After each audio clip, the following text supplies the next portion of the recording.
Hello and welcome to Valley View News. I'm Danielle Sapozne. And I'm Hayden Stanton. We start our newscast today with major updates from D.C. Senators are finally reaching a deal that can end the government shutdown. The agreement includes funding departments through the end of next fall and funding the rest of the government through the end of January. Senator Jeanne Shaheen discussed the steps that will follow this decision. We took a big step forward to protect the health care of tens of millions of Americans in exchange for funding through January 31st.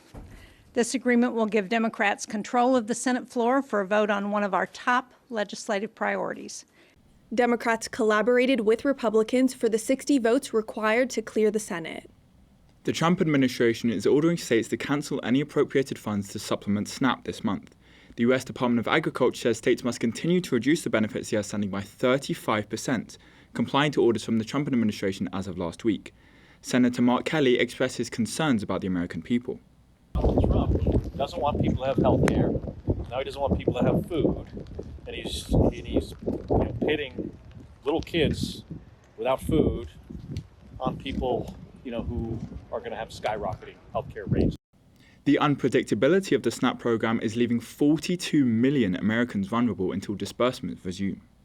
With the government shutdown coming to an end, food banks across the state are still feeling the effects and stepping up to help families recover.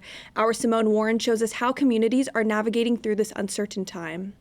As the government shutdown shows no signs of ending anytime soon, families are reeling after finding out there will be no SNAP benefits this month. I'm here at the West Valley Food Bank, where families are lining up waiting to receive groceries. The West Valley Food Pantry has been servicing the San Fernando Valley community for 40 years. Now, they aim to support the community through this latest crisis.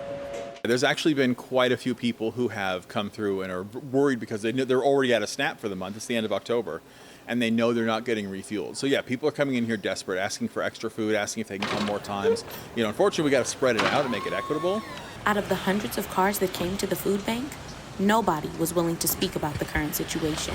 We have a lot of scared people because on the news, layoffs are being announced. So people are scared that not only have they lost their SNAP benefits, but now they are in jeopardy of losing their jobs. The loss of SNAP means thousands of families across LA lose access to food, which leads to food insecurity. Food insecurity affects children the most, as not having food can lead to a loss in focus, mood disorders, and mental health problems. We're kind of preparing for it almost to be another COVID situation again. This is a time when it's usually filled with love and joy. And it tugs at my heart to know that there's a family that's going to be hurting. Amidst the government shutdown, communities are coming together to help each other. From Woodland Hills, I'm Simone Warren for Valley View News. Back to you guys. Thank you, Simone. California voters have approved Proposition 50, a measure redrawing the state's congressional maps for the 2026 election. Governor Gavin Newsom played a key role in advancing the new boundaries. But what a night for the Democratic Party, a party that is in its ascendancy, a party that's on its toes, no longer on its heels. Analysts say it will make 5 U.S. House seats more favorable to Democrats. Newsom began the redistricting push after Texas Republicans redrew their own maps to strengthen GOP control. With the vote, California moves to counter that strategy. LA Fire Department members are in Jamaica to provide relief efforts following the aftermath of Hurricane Melissa. Melissa is the strongest storm to hit Jamaica, and hundreds of thousands of residents are left with destroyed homes, no power, and rubble. The Jamaican government has confirmed the death toll to be over 60 people, with more to be verified later on. LA Fire Department Chief Anthony Marone says these extreme conditions are exactly what the team is prepared for. Trump is continuing to support ICE raids. While ICE is raiding neighborhoods with violence and tear gas, Trump believes this is not enough. I think they haven't gone far enough because we've been held back by the judges, by the liberal judges that were put in by Biden and by Obama. Trump is validating ICE's strategies because he says they have to get the people out.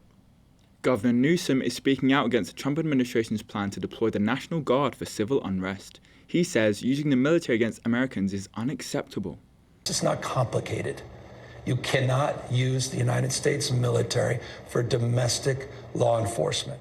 The administration is training more than 20,000 troops who could be sent out as early as April. The full force will include over 23,000 troops from all 50 states and 3 territories. Most come from units that usually respond to disasters. Some Guard members say they wouldn't follow orders to act against civilians. Critics say the plan targets political opponents, even though there is no sign of widespread unrest. The Trump administration is restricting White House press corps members from the press secretary's office. The White House says this policy is due to security concerns and want to ensure adherence to best practices pertaining to access to sensitive material. The White House Correspondents Association believes this new restriction hinders the press corps' ability to question officials and hold the government accountable. The White House says reporters will now only have access to a small set of offices of junior advisors, aides, and press secretaries. President Trump is downplaying the likelihood of the US going to war with Venezuela. It was reported that the Trump administration formed a classified list of targets in Venezuela the US would strike, including ports and airports. While Trump says he's doubt they will go to war, the US continues to carry out strikes on alleged drug vessels in the Caribbean. US Representative Adam Smith disagrees with the tactic of targeting alleged drug smuggling boats. They're basically being killed because they're either part of these gangs or, quote, affiliated with those gangs. And really what that means, if they happen to wind up on a boat, and they're probably drug smugglers, don't get me wrong, but we don't know who they are or directly who they're affiliated with. And the thing to remember here, drugs are a major problem, but this is a huge escalation of presidential power. The Trump administration says these strikes are necessary to stop the flow of drugs into the US. More to come in the world of entertainment when we return to Valley View News. The boys from Hawkins are heading back to the Upside Down one last time. We've got a look at the brand new Stranger Things trailer and what fans can expect from the final season. Plus, Morgan Wallen is hitting the road with his Still the Problem tour. We'll tell you which big names are joining him on stage. And everyone's favourite friends from Sesame Street are getting a new home. We will show you where you can now watch Elmo and the gang coming up after the break. Welcome back to Valley View News. Now, let's switch gears and take a look at what's happening in the world of entertainment with Simone Warren in the Digital Media Center. Yes, thank you guys. From music to movies, here's what's buzzing in entertainment. Netflix's boys from the 80s are getting ready for one last adventure. At long last, we can begin. The trailer for the final season of Stranger Things is here. Fans can look forward to the conclusion of the show in 3 parts. The first part on November 26th, the second on Christmas, and the finale will premiere on New Year's Eve. Elmo and friends are getting a new home. After Warner Brothers decided not to renew their decades-long partnership with Sesame Street in 2024, Netflix announced their acquisition of the program earlier this year. Oh, there you are! I was so happy you're here on Sesame Street! The newly refreshed classic will feature familiar faces, original music, celebrity guest appearances, and can be watched in over 30 languages. Sesame Street will now air new episodes on both PBS Kids and Netflix. New episodes are already available for streaming. A new Dr. Seuss book is being released next year. The book, Sing the 50 United States, will teach kids how to memorize the 50 states. The release comes just in time for the U.S.'s 250th anniversary. This is the last book written by Dr. Seuss since the release of What Pet Should I Get in 2015. The CEO of Dr. Seuss Enterprises says uncovering a new work from Dr. Seuss is like finding a time capsule of his imagination. Moving over to the world of music, Morgan Wallen is hitting the road for his newly announced tour, Still the Problem. His album, I'm the Problem, has garnered much success this year, sending him to 11 cities for 21 shows. The tour will take place next spring, starting in early April and wrapping up in early August. He will have 3 opening performances each night from either Thomas Rhett, Hardy, Ella Langley, or Brooks and Dunn.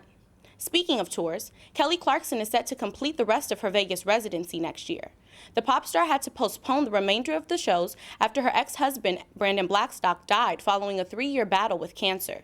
She made the announcement on social media, letting fans know new dates had been added. Tickets are on sale now. The iconic suit Will Ferrell wore in the Elle film is going up for auction in London.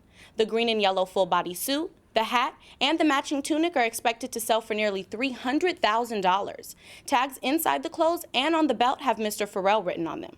The auction will take place in December. Justin Baldoni's $400 million countersuit against Blake Lively and Ryan Reynolds is officially over. A judge said Baldoni and his legal team failed to submit necessary paperwork to amend the case after it was dismissed earlier this year. The lawsuit is still ongoing. Baldoni maintains his innocence, while Lively says she has been struggling with retaliatory behaviors from Baldoni and says she will continue to advocate for women. The trial will begin next March. Is anybody hot in here, or is it just him? Jonathan Bailey is 2025's Sexiest Man Alive. Bailey is known for his roles as Prince Fiero in Wicked and Lord Anthony Bridgerton in the Netflix series Bridgerton. Bailey also founded the Shameless Fund, which helps support LGBTQ+ organizations. Bailey says it's a huge honor, and he is incredibly flattered. Well, that's all from me from the world of entertainment. Back to you guys. Thank you, Simone. Now, from the bright lights of Hollywood to the flavors of the holidays, new limited edition favorites are hitting shelves just in time for the holiday season. A limited edition Coca-Cola flavor is on the way. The Coca-Cola Holiday Creamy flavor will arrive just in time for the holiday season. The company describes the flavor as a traditional Coke infused with smooth, creamy vanilla flavors that capture the joy of the season. The limited edition flavor will be available in both full and zero sugar. The holiday special is available in stores in the US and Canada. Oreos and Thanksgiving are an unlikely pair, or are they? Oreo is releasing a limited edition Oreo Thanksgiving Family Dinner Collection that features flavors from a traditional Thanksgiving meal. Each cookie is infused with the following Thanksgiving flavors: turkey and gravy, sweet potato, cream corn, apple caramel pie, pumpkin pie, and cranberry sauce. The cookies come in a collector's tin that holds 12 cookies, 2 of each flavor, and is available online only. Okay, not sure how I feel about Thanksgiving and a cookie, but these food stories are making me hungry. I know, same here, but that hunger is only going to grow as we toss to our reporter Samantha Klein at Foodzilla, a food festival of monstrous proportions. Yes, thank you guys. I'm standing here in front of San Fernando City Hall, where the plaza has turned into a food lover's paradise. Local vendors are taking over, serving up their best dishes and bringing the community together, one bite at a time. You can't miss the sound of meat sizzling on the grill as people gather for a busy night of food and fun. Welcome to Foodzilla, a food festival that's as bold as its name. Inspired by the legendary Godzilla, Foodzilla is a launch pad for local entrepreneurs chasing their dreams of running food trucks and restaurants across the valley. For us, it's more of a highlight to see these small businesses actually get to where they want to and know that we were a stepping stone for them. Like a monster on the loose, the packed streets came alive. Lines formed fast, and vendors rushed to meet the demand, grateful for the support flooding their businesses. The first hour, we already had a line and a lot of orders in the queue, and you should have seen us. We were like chickens with no heads running all over the place, and we're thinning down the orders right now. But you can see we're already getting another line already started already. For many vendors, the support went beyond just encouragement. Watching the crowd enjoy their food gave them the push they needed to grow their business. This community, we support each other, and they're always asking me, like, where are you going to be at on Monday? Where are you going to be at on Tuesday? It definitely gives me that little confidence, right, to open up my own store. Whether you're just starting out your culinary career or just passing by looking for a good meal, Foodzilla celebrates the rich diversity and flavors found in the Valley. From San Fernando, I'm Samantha Klein for Valley View News. Back to you guys. Thank you, Samantha. More to come in the world of business and sports when we return. The Supreme Court is set to examine whether President Trump's tariffs are lawful. Lakers, Warriors, and more gear up for NBA Cup showdowns. Major layoffs hit Target and Meta. And our Samantha Klein takes us to a bike fest that's bringing the community together on 2 wheels. Stick around. Welcome back to Valley View News. Now, let's turn our attention to the latest developments in the business world. The Supreme Court is starting to determine the legality of President Trump's tariffs. The tariffs are administered per country, and both conservative and liberal justices are growing suspicious on whether or not these rulings are legal. Economic analysts say the removal of country-specific tariffs would open the door for trade policy uncertainty to rise again. Some of the effects of the tariffs include cost increases on clothes from China, trucks from Canada and Mexico, and liquor from Europe. If you've noticed your electricity bill is getting more expensive, that might be thanks to AI. The federal government says LA County electricity bill prices rose 11% from January to August. This rise is nearly 4 times the rate of inflation. AI data centers use massive amounts of electricity, rely on large amounts of water for cooling. While some facilities are working to develop their own power sources, completion is still years away. Social media company Meta is laying off about 600 of its employees. The roles targeted for the layoff are within Meta's AI unit. Meta's AI chief officer Alexander Wang says that by reducing the size of the team, fewer conversations will be required to make a decision. With these layoffs, Meta is continuing to recruit members for its superintelligence lab division. Target is planning to lay off 1,000 corporate employees. Incoming Target CEO Michael Fidelke says the layoffs will set the course for Target to be stronger, faster and better positioned. The company says this move didn't weigh on sales, which have fallen for 3 straight quarters. A Target spokesperson says, with these layoffs, Target is working to rewire its organization to make decisions more swiftly. Restaurant chain Denny's is going private in a $620 million deal. The deal was implemented by Triartisan Capital Advisors, Trivial Capital, and Yadav Enterprises. Denny's shareholders can expect $6.25 per share due to this new deal. Triartisan's co-founder says Denny's is an iconic piece of the American dream, with a renowned brand, a strong franchise, and loyal customers. Fast fashion powerhouse Shein is facing major backlash after the launch of its first store in Paris. Backlash sparked due to its poor environmental reputation and labour practices. French authorities also discovered childlike sex dolls for sale on Shein's website. In response, Shein says it has banned all sex doll products and is working to ensure all products meet its standards and legal operations. Toyota is recalling over 1 million cars across the U.S. The National Highway Traffic Safety Administration says the recalls are due to flaws with the rear-view cameras, which can increase risks of car accidents. The recalled models include 2022 to 2026 Toyota models, Lexus models, and Subaru Solterras. As the flaws are in relation to a software issue, the NHTSA says dealers will update the softwares for free. Copper wire thefts are on the rise across LA. To break down this growing issue, we turn to George Sakers, who breaks down the surge in thefts throughout the city. You hear all the stories about copper wire thefts around the city, but what exactly makes utility boxes like these so attractive for thieves? In the past year, thieves have hit Miracle Mile, the 6th Street Bridge, and other popular areas in the city, leaving many streets in the dark and raising pedestrian safety concerns. Many of them target vulnerable pedestrian infrastructure, like streetlights and utility vaults. Copper has significantly risen in value. The material can sell for over $4 a pound, making even small amounts worth the risk. What began as a citywide infrastructure issue is now creeping into residential neighborhoods. A recent arrest here in Mission Hills is leaving residents frustrated and concerned about the rising trend. While the police were on their way, we were watching them pulling these materials and hacking them, like sawing them and tossing them in the back of their trunk. Footage provided by the Perez family shows a group of men dressed in hoodies in front of their home. 2 of the suspects have been booked under grand felony charges and 2 remain at large.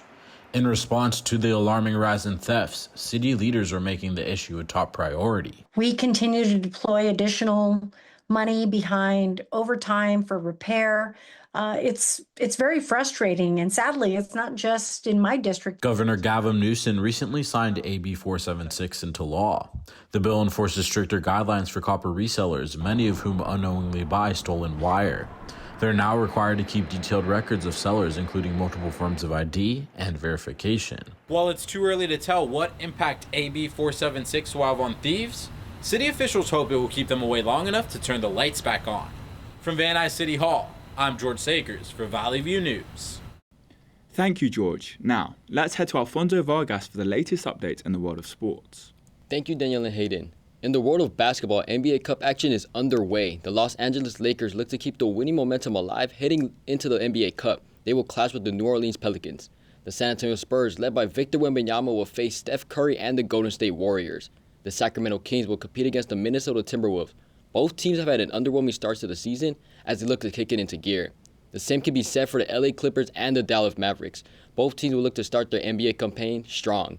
The Heat and the Knicks will play each other for an East Coast matchup. Each of these teams hope to accumulate enough points to secure their spot in Vegas.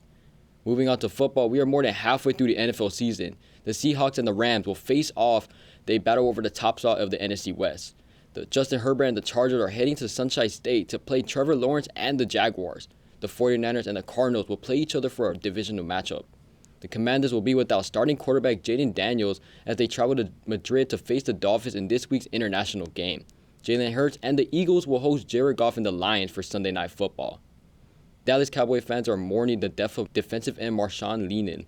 Nealon died from his assumed self-inflicted gunshot wound. Preceding his death, Nealon was involved in a police chase. He fled on foot after crashing the car. Officials say it was revealed Nealon had suicidal thoughts in the past. In a statement from the Cowboys, they say Nealon was a beloved teammate and a member of their organization. Now let's shift gears, no pun intended, and check in with Samantha Klein at Bike Fest. The wheels are spinning, the music's pumping, families are finishing their lap just behind me, rolling through that finish line at the 4th annual CSUN Bike Fest. It's a day all about community, fitness, and fun on two wheels, bringing together cyclists of all ages to celebrate the joy of riding. Cycling is fun, and I wish that I had gotten into it a little bit earlier, and so I'm just spreading the joy. So that's really what was the motivation for it. With streets closed to cars, cyclists navigated campus pathways and streets safely, making the university their own cycling playground.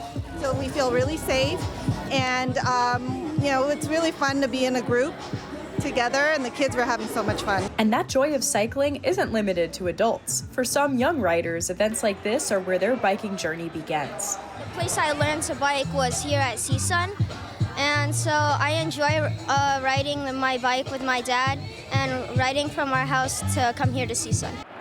CSUN Bike Fest isn't just pumping the brakes just because the race is over. Vendors are lining the streets for more family fun throughout the afternoon. It's good to introduce people to bikes, because now everybody, I don't know what generation it is, X or Z or Y or elemental P something, they play too many video games or too much social media. And when I was young, all you did was ride bikes.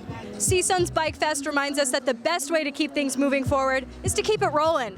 From Northridge, I'm Samantha Klein for Valley View News. Back to you guys. Thank you, Samantha. That wraps up the latest in sports. Back to you guys. Thank you, Alfonso. We're going to take a quick break, but stick around because when we come back, we'll reveal a breakthrough in peanut allergy reversal. And a new research could delay Alzheimer's disease. We'll also take a surprising look at the healing power of musical medicine. Get ready for some gloomy fall weather. I'm Samantha Klein, and I'll have the weather report for you after the break. Don't go anywhere. Welcome back to Valley View News. Now let's turn our attention to some important updates in health and wellness. Some parents avoid feeding their children peanut products to prevent allergic reactions, but a new study published in the journal Pediatrics says introducing them to these products early can have the opposite effect. The study indicates the reverse method contributes to peanuts no longer being the leading cause of food allergy for children under 3 years old in the US. Since the change in US health guidance, the leading author says there was a 43% reduction in peanut allergy prevalence. If you feel like your afternoon walk is getting too easy, try walking backwards. Former college basketball player turned UNLV biomechanist Janet Dufek says walking stresses the same muscles over and over again, but walking backwards introduces a subtly different element. Dufek refers to walking backwards as cross-training, which helps strengthen your hamstrings and other underutilized muscles. When trying out this new activity, Dufek recommends starting out slow for maintaining balance and retraining your brain. Sometimes music can be the ultimate medicine. Nurse Rod Salese does what he can to lift the spirits of his patients, and he does so using music. The journal Scientific Report says music can reduce the perception of pain. Working at UC San Diego Health, Salese deals with patients recovering from surgery. While administering medications, he will also use a guitar, a ukulele, and his singing voice in an attempt to bring some joy to his patients during the recovery process. Wow, I never thought of music contributing to healing. Usually when I don't feel so great, I'll just try to go out and get fresh air and some sunlight, but it looks like we've been seeing a lot of gloomy weather recently. I know. All clouds and no rain. I wish it would just rain already. Samantha, can we expect some rain in the forecast? Yes, Hayden, we'll see some sprinkles soon, but then it's back to that gloomy California fall weather for the rest of the week. So get ready to pull out your umbrellas, only to immediately put them back away. Let's take a look at this week's weather forecast. Things will start to become overcast in the valleys, starting off with some light showers on Saturday. After the rain stops, the clouds will stay throughout the week. Highs will range from the mid-60s to low 70s. Lows will drop down to the mid to high 40s. It'll be slightly warmer in downtown LA, but prepare for that rain on Saturday. From there, temperatures will rise throughout the rest of the week, starting in the mid-60s, reaching the low 70s. Lows will drop to the low 50s. The rain will last a little longer in the Inland Empire, starting with light showers expected on Saturday through Monday. Highs will range from the mid-60s to low 70s. Lows will drop to the mid to high 40s. Beaches will see a little more sun after the rain is gone. The sun will peak out on Tuesday, but then it's back to that gloomy weather throughout the rest of the week. Highs will reach the mid to high 60s. Lows will drop down to the low 50s. That's all for this week's weather forecast. Back to you guys. Thank you, Samantha. It looks like we won't be getting too much sunshine this week. Well, Danielle, if you're looking for something shiny, a golden toilet is expected to sell for around $10 million in an auction. Artist Maurizio Catalan is the creator of a toilet that is like no other. The 220-pound, 18-carat gold toilet named America has been around for nearly a decade. The original version was robbed and destroyed, but this latest version is expected to draw plenty of attention. Catalan is no stranger to an eye-catching art piece, as his Banana on a Wall sold for just over $6 million last fall. Dictionary.com's word of the year may be something you hear often among kids these days without knowing its true meaning. The deemed word of 2025 is 6'7". Is it really? Yes, you know how they do it with the jug. Yeah. Yeah, I know. I mean, I still didn't even know what it means. Well, if you're still looking for the meaning behind the term, so is Dictionary.com. As it says on their website, they're still trying to figure out what it means. Dictionary.com chose 6'7" as word of the year because it says they look for words that influence how people talk to each other and communicate online. That's all for us at Valley View News. I'm Hayden Standard. And I'm Danielle Stopoznik. For stories any time of the day, see our YouTube channel at Valley View News and our Instagram page at Valley View News CSUN.